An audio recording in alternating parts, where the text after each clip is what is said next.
I'd like now in the second part of the video to go over with you a timeline of events from the late 60s to 1998.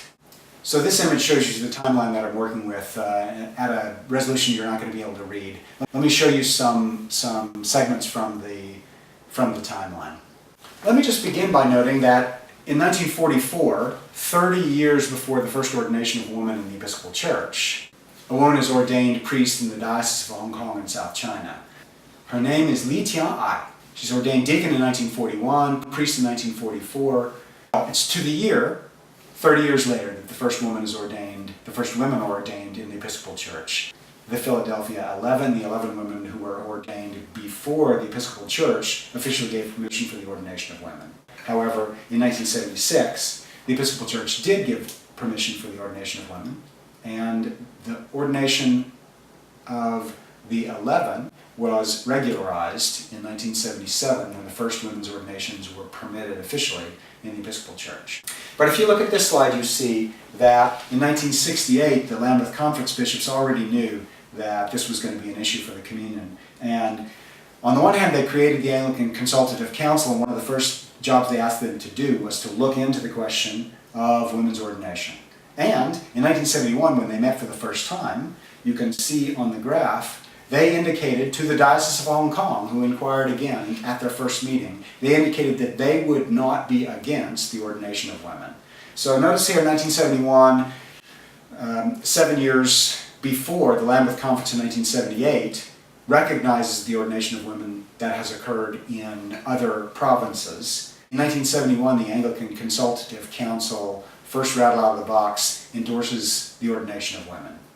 Notice also in 1976, the Anglican Consultative Council at its third meeting asked the provinces of the communion whether they would be willing to support the creation of an inter-Anglican theological study commission for the sake of considering issues that are controversial in the communion. Now, of course, they're thinking about women's ordination, but they are, of course, aware that other issues will cause controversy in the communion. You'll remember from the last video that at the 1978 Lambeth Conference, the bishops recognized that ordinations of women had taken place. They suggested that those ordinations were not outside the bounds of appropriateness in the Anglican Communion and asked for a process of reception. The bishops asked the Anglican Consultative Council to promote dialogue and monitor reception among the provinces. They knew full well that some of the provinces disagreed strongly with the ordination of women. They also, at the 1978 conference, endorsed the Anglican Consultative Council's proposal that an inter-Anglican theological study commission be established. You'll remember from the first video as well that the bishops reaffirmed the traditional prohibition against same-sex unions, but they also said, quoting here, that they recognize the need for deep and dispassionate study of the question of homosexuality, which would take seriously the result of scientific and medical research. Also in the very next resolution, number 11, they advised the provinces not to take unilateral action on matters of concern to the entire communion without consultation with the Lambeth Conference and the Primates Committee, which would become the Primates meeting. By 1981, the Inter-Anglican Theological and Doctrinal Commission had met for the first time, and at its meeting, its fifth meeting in 1981, the Anglican Consultative Council expressed concern that the IATDC was maybe not willing to take up the load of controversial issues that the ACC thought that that body needed to consider. So they expressed hope that they would be willing to take up those controversial issues in the communion. But the ACC asked them to do the heavy lifting of theological consultation in the communion. In 1988, the Lambeth Conference expressed some concerns, first about the strains within the communion over women's ordination, because in 1988 it was apparent that there would soon very likely be consecration of a woman as a bishop, and this would cause even more strains within the communion. So they asked bishops to seek to maintain, quote, to maintain the highest degree of communion possible, unquote, in spite of the imminent possibility of consecration of a woman as bishop. They also asked the Inter-Anglican Theological and Doctrinal Commission to undertake, as a matter of urgency, a further exploration of the meaning and nature of communion. So women's ordination to the priesthood and then women's ordination to the episcopate was creating a very great strain in the communion. Also in 1988, there seemed to be some tensions emerging between the Anglican Consultative Council and the primates. And so the bishops at Lambeth Conference asked them to work in, quote, the very closest contact.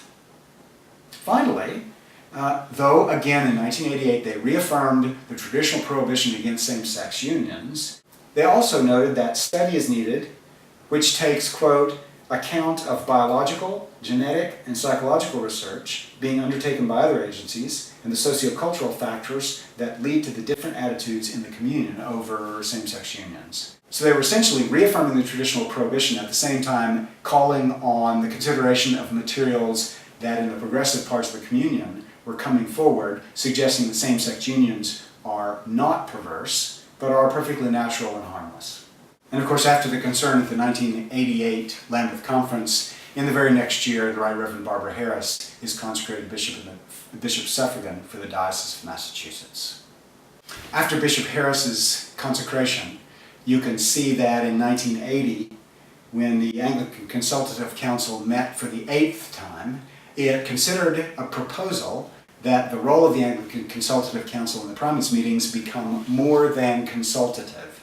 But they demurred. They suggested that they did not believe that their role should be any more than consultative. You notice that at their next meeting, they met jointly with the primates. Now in 1996, when they met again, they did not meet with the primates, but they did review a draft of the Virginia report, which I'll note in a second, suggested there are tensions between the primates and the Anglican Consultative Council. Then in 1999 and again in 2002, the Standing Committee of the Primates met with the Anglican Consultative Council when the council met. So what we have here is a pattern of tension between the Anglican Consultative Council and the primates meetings and an increasing effort to meet together so that they can work closely together. So part of the story that I'm trying to tell is that the work of the Inter-Anglican Theological and Doctrinal Commission, which produced the Virginia Report, the so-called Virginia Report, was really in response to strains in the communion caused by women's ordination.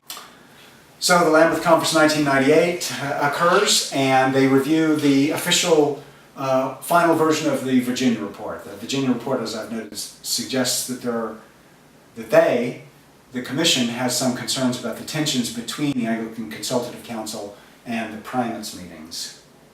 You can also see in the box that I'm highlighting from the timeline that in the study document itself, the document states, quote, we must confess that we are not of one mind about homosexuality.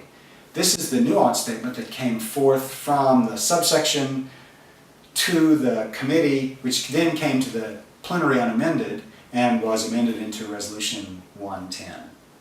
Resolution 110 then rejects homosexual practice as incompatible with Scripture.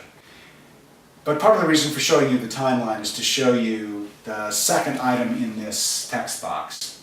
Namely, that in 1998, a group of 9 archbishops or primates released a statement to their colleague bishops at Lambeth, asking them to stand against the ordination of practicing homosexuals. That letter from those 9 primates was also released to the press. And part of my story is that of those 9 primates who signed that statement, 7 were from provinces that had been created since the ordination of women began in 1974 or 1976. You can see on this screenshot the list of in the upper right-hand corner, the list of the provinces from which primates signed the statement, and then in bold red you can see the names of the provinces from which representatives were included in the various Anglican Consultative Council meetings when they were included for the first time in council meetings. This graph sort of tells you the bottom line story about the population changes in the communion in 1970 to 2005. What it shows you, I've grouped together the areas of the world in which the number of Anglicans is declining from 70 to 2005, and the areas of the world in which the population of Anglicans is increasing. And what you see is that Britain, Australia, New Zealand, US, Canada, and Europe, the population in 2005, the total number of Anglicans is around 33.7 million. We'll take this at least as an accurate ballpark. But in sub-Saharan Africa And the Asia Pacific, the population is much higher. You can see the population is 44.4 million Anglicans compared to 33.7. But if you look just at the 6 African countries from which primates signed the statement in 1998, in 2005, those 6 countries which became provinces in the Anglican Communion, those 6 countries total 34.6 million Anglicans, more than the number of Anglicans in what I'm suggesting are the socially progressive parts of the Communion.